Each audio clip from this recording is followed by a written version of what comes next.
नमस्कार, मैं हूं मनोज वर्मा और आप देख रहे हैं अटेंशन। और अटेंशन में आज बात करेंगे आदिवासी प्रेम या सियासी गेम। जब प्रदेश में आदिवासी वोट बैंक को हमेशा से सत्ता की चाबी माना गया है और उसी चाबी को हासिल करने के लिए बीजेपी एड़ी चोटी का जोर लगा रही है। आदिवासी गौरव दिवस मनाने के बाद अब बीजेपी ने आदिवासी इलाकों में विकास का नया मॉडल लॉन्च किया है। संकुल विकास परियोजना के तहत वो उन आदिवासी आरक्षित 47 सीटों पर शिक्षा, स्वास्थ्य, जल संकट समेत कई मुद्दों पर काम करेगी।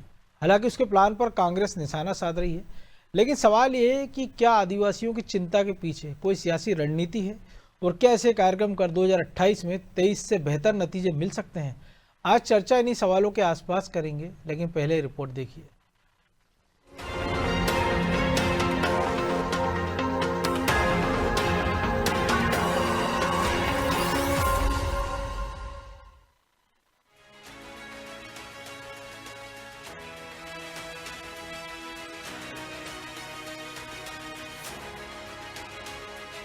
ये तस्वीरें 2 दिन पहले की हैं। मोहन सरकार ने भगवान बिरसा मुंडा की जयंती को जनजातीय गौरव दिवस के रूप में मनाया तो आदिवासियों को कई सौगातें भी दी। और अब बीजेपी ने आदिवासी क्षेत्रों में गांव के समग्र विकास के लिए एक नया प्लान बना लिया है। इस रणनीति को 2028 की तैयारी से जोड़कर देखा जा रहा है। दरअसल बीजेपी आदिवासी वर्ग के लिए आरक्षित 47 विधानसभा सीटों पर 3-4 गांव का क्लस्टर बनाकर तमाम पैरामीटर्स पर बिना सरकारी मदद के डेवलपमेंट पर काम करेगी।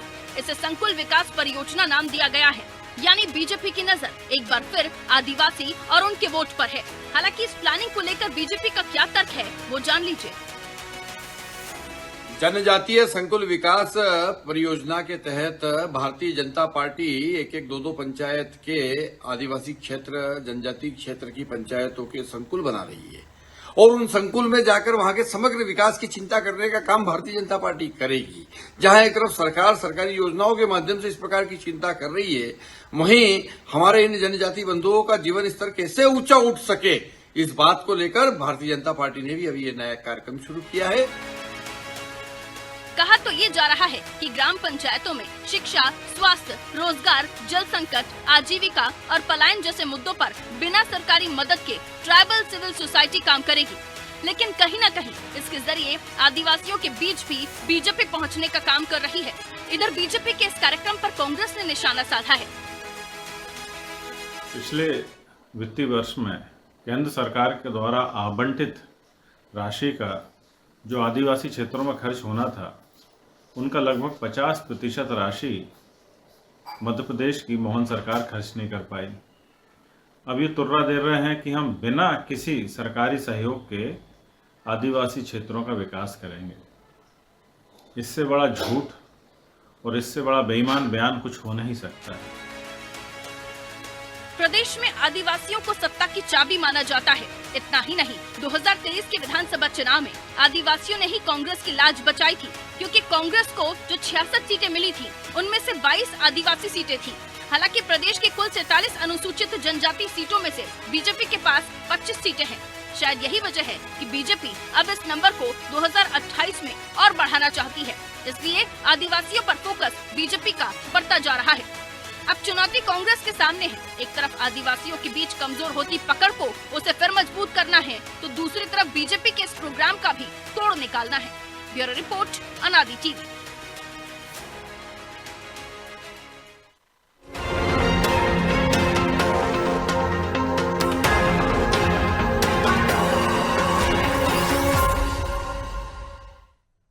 तो इसी मुद्दे पर चर्चा करने के लिए हमारे साथ जुड़ गए हैं वरिष्ठ पत्रकार चैतन्य भट्ट और हमारे सहयोगी ब्रजेश चौक से। बहुत स्वागत है चैतन्य जी आपका अनादि टीवी में। नमस्कार। और कहने सुनने के हिसाब से तो स्कीम बढ़िया है और ये भी अच्छा एक विजन है कि अगर आदिवासी क्षेत्रों का सरकार विकास करना चाहती, समग्र शिक्षा है, स्वास्थ्य है, तमाम सारे पैरामीटर्स पर, लेकिन बिना फंड के ये होगा कैसे? और CSR के तहत भी इतना पैसा कंपनियों से मिलता नहीं है कि आप 3 साल तक इतने सारे बड़े इलाके में आदिवासियों के में इतना विकास कर पाए। ये सबसे बड़ा सवाल है। और अगर ये सरकार ने प्लानिंग की है तो फिर पूरे के पूरे 230 विधानसभा क्षेत्रों में इसको लागू कर दिया जाए, अगर इसके नतीजे अच्छे निकलते हैं तो। देखिए मनोज जी, कोई भी पॉलिटिकल पार्टी जो कुछ भी निर्णय लेती है, उसके पीछे उसका जो है वो चिड़िया की आंख यानी वोट होता है। बिल्कुल। पिछले लंबे अरसे से भारतीय जनता पार्टी की सरकार मध्य प्रदेश में काबिज है और आदिवासियों की स्थिति में कोई फर्क नहीं आया है। वो जैसे थे वैसे ही हैं। हाँ, उनके जो लीडर हैं वो जरूर काफी अमीर हो गए हैं, धनवान हो गए हैं, प्रभावशाली हो गए हैं, लेकिन आदिवासियों की स्थिति अभी भी वैसी है। हमारे महाकौशल में बहुत से जिले आदिवासी बाहुल्य इलाके हैं, उनमें अभी कभी आप जाकर देखिए तो वहां पे आदिवासियों की स्थिति वही है। जल जंगल जमीन की लड़ाई आज भी वो लड़ रहे हैं। पैसा कानून जो है, जो 1996 में लागू हो जाना था, वो 2023 में हुआ है, लेकिन उसमें भी कार्यान्वयन नहीं हो पाया है। तो मुझे लगता है कि भारतीय जनता पार्टी चूंकि बहुत दूर से देखती है, वो आगे की चीजों को देखती है। 2028 में भी 3 साल है, और उसको लगता है कि जो आदिवासी हैं वो हमेशा से कांग्रेस के पक्षधर रहे हैं, जैसे पिछले चुनाव में भी उन्होंने देखा है।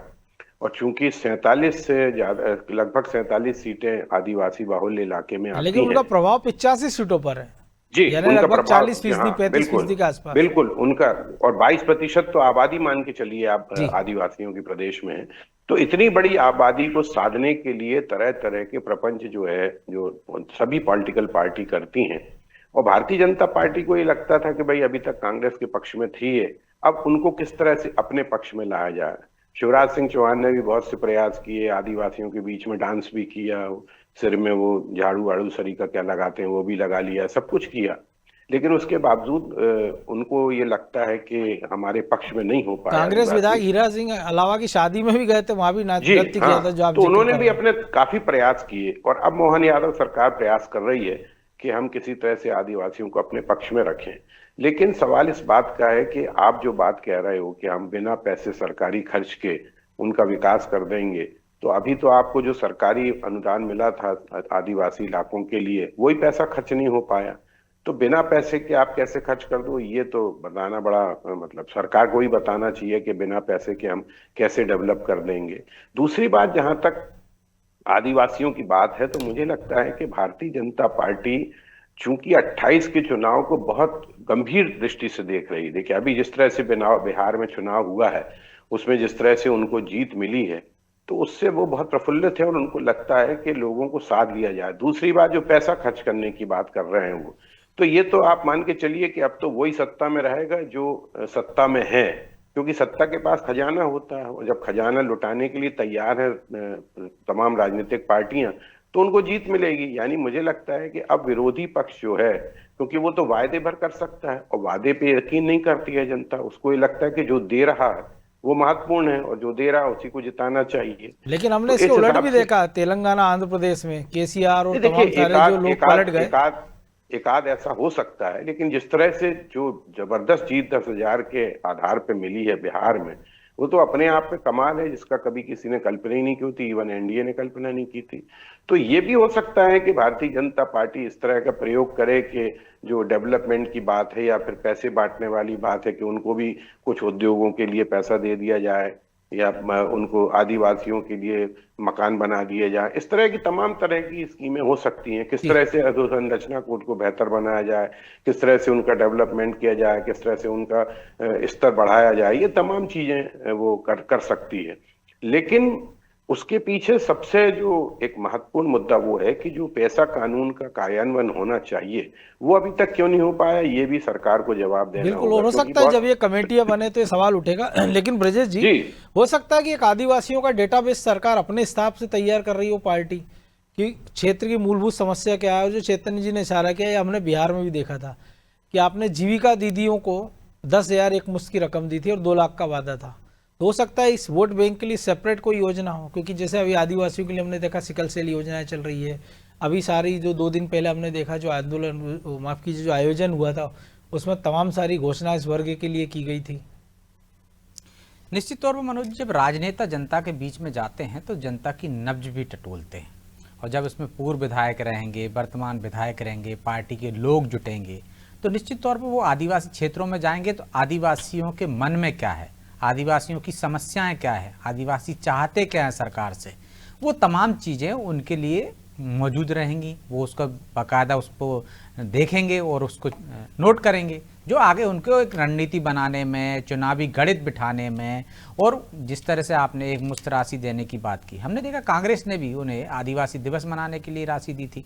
तो इस तरह की योजना रहती हैं कि वो उसको समझ सकें। निश्चित तौर पर बिना पैसे के कोई लाभ नहीं होगा, लेकिन लाभ तब भी होगा संगठन स्तर पर, सरकार स्तर पर लाभ होगा कि आप उनके बीच में जा रहे हो, उनकी समस्या तो सुन रहे हो और उस जो उनकी समस्याओं का जो समाधान हो रहे हैं, जो योजनाएं चल रही हैं, निश्चित तौर पर उनकी कमियां भी आपको पता चलेंगी और किस स्तर पर काम हुए हैं वो भी पता चलेगा। ये भी पता चलेगा आपको कि आपके विरोधी दल की पैंठ कितनी है, क्योंकि आज भी कांग्रेस का वोट बैंक तो है आदिवासी क्षेत्रों में। लाख कोशिश करने के बाद भी बीजेपी पूरी तरह से उनको अपने विश्वास में नहीं ले पाई है। 2018 में हमने देखा उनका विश्वास डिग गया था, तो सरकार बन गई थी कांग्रेस की। तो वो भरोसा बढ़ाने के लिए आपको उनके बीच में भी जाना पड़ेगा, आपको उनकी योजनाओं का लाभ भी देना पड़ेगा। रही आदिवासियों की हित में जो योजनाओं की बात करें हम, तो मनोज जी कागजों में हम देखेंगे तो योजनाएं भरपूर हैं, चाहे वो कांग्रेस की सरकार रही हो चाहे बीजेपी की सरकार रही हो। बिल्कुल। यदि ये योजनाएं 100% लागू हो गई होती तो आदिवासियों की वो स्थिति नहीं होती।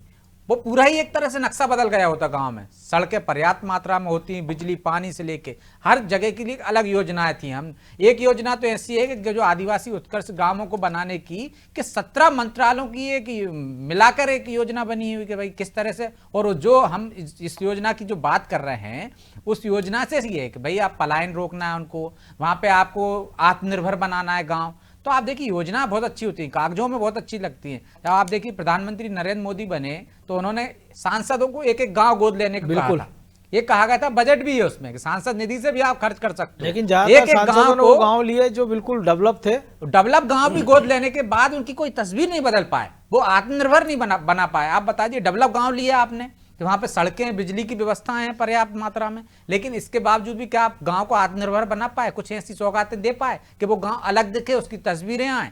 ऐसा तो कुछ हुआ नहीं है। तो ये सिर्फ दिखाने के लिए अच्छा है, एक प्रयोग हो सकता है, लेकिन बिना योजनाओं के कैसे आप, बिना राशि के कैसे आप उसमें सफल होगे, ये देखने की बात होगी। क्योंकि योजनाएं लगातार जो मैंने आपसे जिक्र किया है बनती जाती हैं, लेकिन एक मकसद है कि आदिवासियों को साधना है। एक होता है कि आप जतन कर रहे हैं, एक होता है कि आप जतन की कोशिश कर रहे हैं, मतलब प्रयास की जो दिखावा है। सरकार एक तरफ देख रहे हैं कि आदिवासी जननायकों को सम्मान देने का काम कर रही है, कुछ योजनाएं भी लेकर आई है क्या, लेकिन ईमानदारी से सरकार चाहती थी कि पैसा एक्ट लागू हो जाए, कलेक्टरों से पूरे अधिकार वहां हो जाए, क्योंकि उसमें आपने बहुत सारे लूपहोल छोड़ दिए हैं।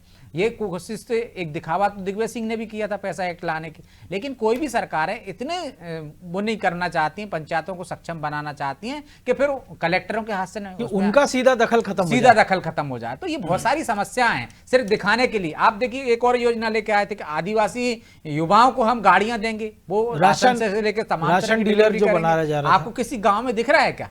और जो आज हम देख रहे हैं कि जो गवई जी ने भी कहा है कि SC/ST वर्ग के लिए कि उन लोगों को जो क्रीमी लेयर, उन लोगों को बाहर करने की बात कर रहे हैं, तो वो बात होनी चाहिए कि आप देखिए योजना लेती आती है सरकार, लेकिन असल फायदा कौन उठा ले जाता है? जिस तरह भट्ट साहब कह रहे थे, नेता उठा ले जाते हैं, नेता या लोग उठा ले जाते हैं, ऐसा अधिकारी जो वाले उठा ले जाते हैं, तो उसके परिवार दर लाभ तो योजनाओं का लाभ कौन उठा रहा है, ये भी देखने की बात होगी कि आदिवासी नेता जो भट्ट साहब कह रहे थे संपन्न हो गए, गाड़ी घोड़े से हो गए, चाहे वहां के अफसर हो गए जो पढ़े लिखे लोग हैं, एक तबका बढ़ता जा रहा है, फलता फूलता जा रहा है, लेकिन आदिवासियों की स्थिति वैसी है। तो उनको बाहर करना होगा इन योजनाओं से, तब कहीं जाके मुझे लगता है कि आदिवासियों का भला हो पाएगा। लेकिन चैतन्य जी एक और चीज है, क्योंकि अभी पिछले दिनों एक सम्मेलन हुआ था सरपंचों का, जिसमें मुख्यमंत्री का एक विवादित बयान भी रहा, या कहे कि एक चेतावनी उन्होंने दी थी सरपंचों के माध्यम से सचिवों को और ग्राम सचिवों को, पंचों को। लेकिन उस सम्मेलन की खास बात यह थी कि इसमें जो डेवलपमेंट की बात की गई थी, लगभग वही बातें इस प्रोजेक्ट में, इस क्लस्टर में है। तो भले सरकार सीधे तौर पर पैसा ना दे, लेकिन ये तो पता ही है कि पंचायतों के माध्यम से पैसों की कोई कमी नहीं है, ना केंद्र सरकार से ग्रांट कम है ना राज्य सरकारों से।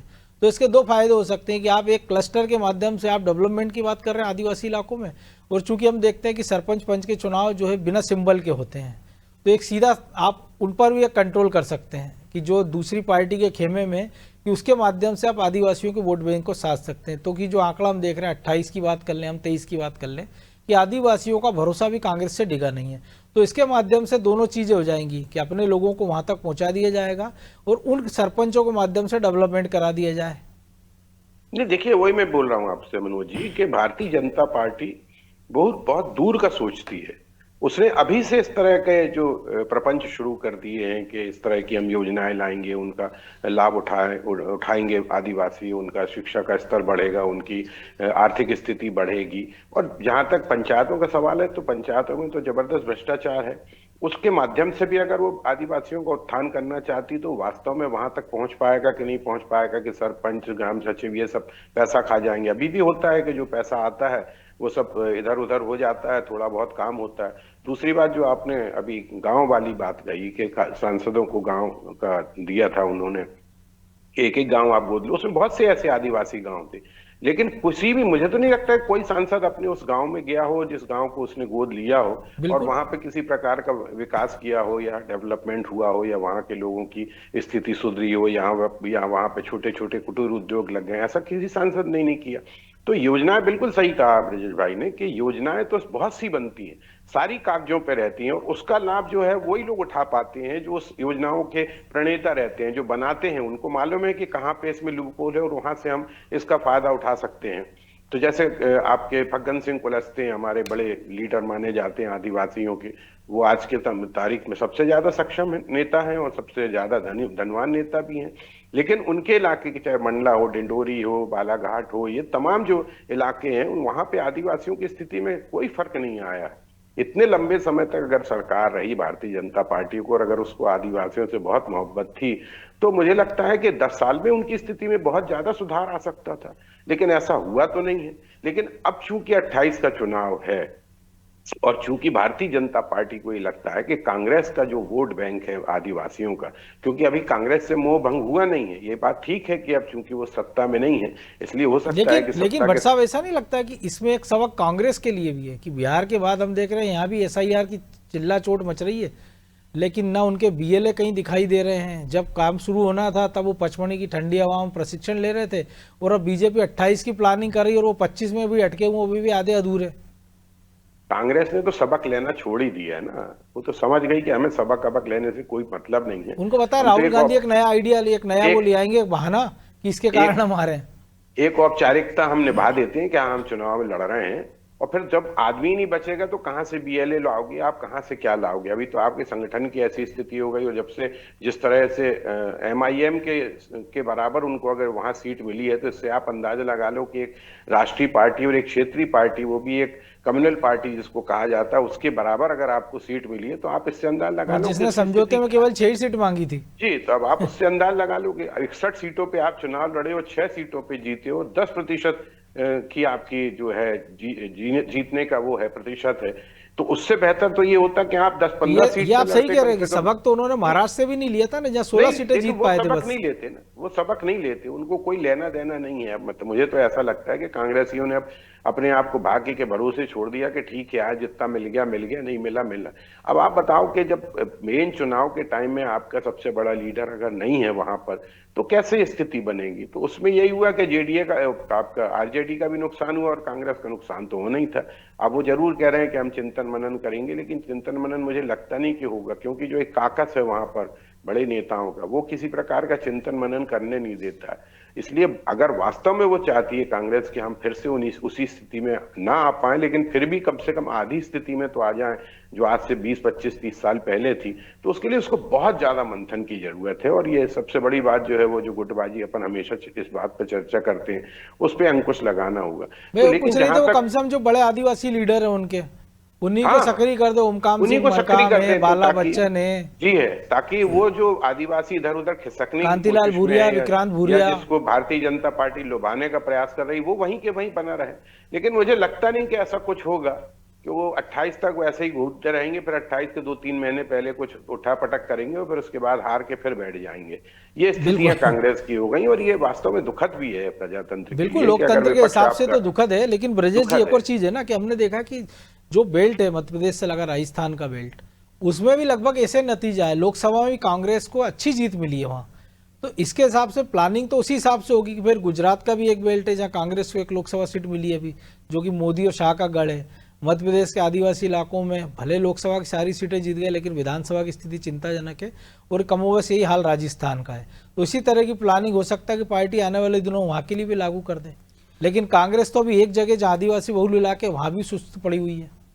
मनोज जी, जिस योजना की हम बात कर रहे हैं, झारखंड में इसका 3रा चरण चल रहा है। बिल्कुल, और राजस्थान का आप जो जिक्र कर रहे हो, उसके पहले ही कुछ जिलों को उस पायलट प्रोजेक्ट में लिया जा चुका है। तो आप देखिए कि एक राज्य में सफल हो चुका है। अब मध्य प्रदेश की बारी है, मध्य प्रदेश में भी उसका प्रयोग कर रहे हैं। तो जो आप कह रहे थे ना कि बाकी योजनाओं का जब आप जाएंगे तो आपको वहां पे फीडबैक मिलेगा, आपको समस्याएं मिलेंगी, तो आप काम दूसरे तरीके से कराओगे, फिर बाई लोगे आप या उन योजनाओं को लागू करोगे। तो ये सफलता पहले से मिल चुकी है, जिस तरह से के पहले क्रेडिट संगठन के खाते में जाएगा, संगठन के खाते में जाएगा, जबकि है केंद्र सरकार की योजना है, तमाम राज्यों के लिए है, जिसकी शुरुआत हो रही चरणबद्ध तरीके से। तो झारखंड में वो देखिए तीसरे चरण में, क्योंकि आदिवासी राज्य है वो, तो वहां पे पहले शुरुआत की थी, इसके बाद वो राजस्थान में कुछ जिलों में लेकर आए, अब मध्य प्रदेश में एक साथ, क्योंकि वो पायलट प्रोजेक्ट है। उससे पहले मध्य प्रदेश सरकार ये करने जा रही है कि वो जो मध्य प्रदेश में लागू होगा शिक्षा, तो तब तक उनके पास फीडबैक अच्छा होगा, पूरे उनका खाका तैयार कर चुकेंगे, वो रिपोर्ट तैयार कर चुकेंगे, तो उस योजना का वो तेजी से वो होगा, लाभ दिला सकेंगे। तो ये जो भट्ट साहब कह रहे हैं कि 2028 की प्लानिंग है, आदिवासियों में लगातार हम देख रहे हैं कि भले हो सकता है केंद्र की तो 29 की प्लानिंग हो, क्योंकि अपने यहाँ के चुनाव के कुछ ही महीने बाद फिर केंद्र सरकार के चुनाव। आप देखिए अब भी बात की जाती है आदिवासी क्षेत्रों में, तो आदिवासी क्षेत्रों में आज भी इंदिरा गांधी को याद है। इससे बाद ना राहुल गांधी याद है उन्हें, राजीव गांधी याद है, ना पीवी नरसिम्हा राव है, ना बाकी नहीं है। लेकिन इंदिरा गांधी के बाद यदि कोई आदिवासी बेल्ट में आप जाओगे तो जो एक पहचान बनाई है, जो एक के लोगों के जहन में आया है, जो दिमाग में है, वो नरेंद्र मोदी का नाम है। तो आप देखिए कि जिस तरह से पैठ बढ़ाई जा रही है, तो वो निश्चित तौर पर फायदेमंद साबित हो रही है ना। तमाम जगह देख लीजिए, आप राजस्थान में देख लीजिए, आप देखिए कि गुजरात में भी कुछ क्षेत्र है आदिवासी है, वो भी वहाँ भी आप देखिए कि जिस तरह से योजना है, जिस तरह से प्रधानमंत्री उनके कार्यक्रमों में शामिल हो रहे हैं, जिस तरह से सरकार योजनाएं लेकर आ रही है, तो कहीं ना कहीं एक आदिवासियों में ये मन में आया है, ये भाव जागृत हुआ है कि भाई हाँ बीजेपी उनके लिए कुछ कर रही है, तो वो कहीं ना कहीं इधर आता है। और यदि थोड़ा बहुत भी वो होता है तो खिसक जाता है, तो इसका लाभ कांग्रेस ले जाती है। लेकिन कांग्रेस कहीं जतन नहीं कर रही है कि जो उसका वोट बैंक है वो बरकरार रहे, या कोई नया उसमें जुड़े ना, यहाँ या नहीं जुड़े। यदि आप देखिए कि यदि उमंग सिंगार को आपने बना दिया, तो उमंग सिंगार ऐसे आदिवासियों के लिए कौन सी लड़ाई लड़ रहे हैं? वो SIR के बारे में बात करते हैं कि 50 लाख आदिवासियों के नाम काटने जा रहे हैं। तो जो राहुल गांधी कर रहे हैं उसी में कांग्रेस भी एक प्रयत्न कर रही है, क्योंकि हमारे नेता जो कहेगा, क्योंकि आदि कोई मेहनत भी करेगा नीचे, तो पंचर तो राहुल गांधी को करना है। तो राहुल गांधी ये कहते हैं, उस पर सब एक धारा में बहने लगते हैं, क्योंकि मेहनत कोई करना नहीं चाहता है। आला कमान को दिखाना चाहते हैं कि देखिए हम मेहनत कर रहे हैं, लगातार प्रयास कर रहे हैं। तो वैसा ही है ना, जो बकरी का, शेर का और बंदर की कहानी है, वैसे ही कांग्रेस की है। उछल कूद करते रहिए आप, एक डाल से इस डाल पर, करना जाना कुछ है नहीं है आपको, सिर्फ जो राहुल गांधी ने कह दिया उसको आगे बढ़ाना। आज भी देखिए बिहार में हार हुई, तो राहुल गांधी ने आने के बाद समीक्षा की, तो फटकार किसको लगाई? रणनीतिकार। बाजी का किस्सा बताता हूँ। मैं PCC गया था, तो वहाँ सज्जन सिंह वर्मा जो SIR कमेटी के चेयरमैन है, वो अपने 3-4 समर्थकों के साथ सुकून में बैठे थे। जब उनसे पूछा कि अपने क्षेत्र में करा लेते, आप सक्रिय हो जाते, बोले जो लोग कर रहे हैं वो कर रहे हैं, हमने एक फीडबैक के लिए रूम बना दिया। फिर उन्होंने एक नेता का नाम बताया कि वो सब देख रहे हैं। तो आप सोचिए कि एक नेता, और अभी दिन कितने बचे? 13 दिन और बचे हैं, और वो 55,000 BLA का पूरा वो कर लेगा, BLO को सब मैनेज कर लेगा। तो ये कांग्रेस की स्थिति है ना मनोज जी, इसलिए तो इस हालत में पहुंच गई। यही बात उनके अपने नेता, कर्नाटक में उनका संगठन मजबूत है। एक मंत्री कह देता है कि भाई हम क्या कर रहे थे जब SIR हो रहा था, या जब वोटर लिस्ट में संशोधन हो रहे थे, तो हमारे कार्यकर्ता क्या कर रहे थे? तो आप राहुल गांधी के खिलाफ बोला, तो उसको बर्खास्त कर दिया, मंत्रिमंडल से बाहर निकाल लिया। तो कांग्रेस में किसी नेता में इतनी हिम्मत नहीं है कि राहुल गांधी से कह सके कि भाई आप गलत नैरेटिव पे जा रहे हैं, आपको जनता के मुद्दे उठाना है, आपको जनता का भरोसा जीतना है। इस तरह से आपने कहा कि साहब संविधान खतरे में, तो आंशिक लाभ आपको हो गया, बाकी के ये नैरेटिव चलने वाला नहीं है। बिहार ने नकार दिया पूरी तरीके से, लेकिन इसके बावजूद भी कांग्रेस ने सबक लिया। वो आज भी वही रणनीति कि भाई इनका स्ट्राइक रेट इतना अच्छा कैसे हो गया? भाई जनता ने स्ट्राइक रेट दिया है, तो आप क्या कर सकते हो? तो अभी हमने दिल्ली में 2 बार केजरीवाल का स्ट्राइक रेट देखा है, 63 और 67 सीटें। तो ये कांग्रेस अपनी कमियां देखने, ऐसा नहीं कांग्रेस में मंथन नहीं हुआ, मंथन हुआ, लेकिन उसमें जो विष निकला उसको कोई भी भोले शंकर बनकर पीना नहीं चाहता है। अमृत सबको चाहिए, सत्ता सबको चाहिए, लेकिन अमृत भी तो तभी मिलेगा ना जब समुद्र मंथन करोगे। समुद्र मंथन के लिए मेहनत लगती, जो कांग्रेस करने को तैयार नहीं है। बहरहाल वक्त इतना ही था। बहुत धन्यवाद चेतन जी आपका। तो आदिवासी प्रेम या सियासी गेम, ये तो वक्त आने पर चलेगा पता, लेकिन इतना तो तय है कि बीजेपी ने अभी से 2028 या 2029 के लोकसभा के लिए तैयारियां शुरू कर दी है। अब ये कांग्रेस के ऊपर निर्भर करता है कि वो SIR का राग लापना उनको, या नए मुद्दों के साथ जनता के बीच जाना है, या जो अपना परंपरागत वोट बैंक है उसको साधे रखना है। अटेंशन में आज इतना ही। मुझे दीजिए इजाजत, और आप देखते रहिए अनादि TV। नमस्कार।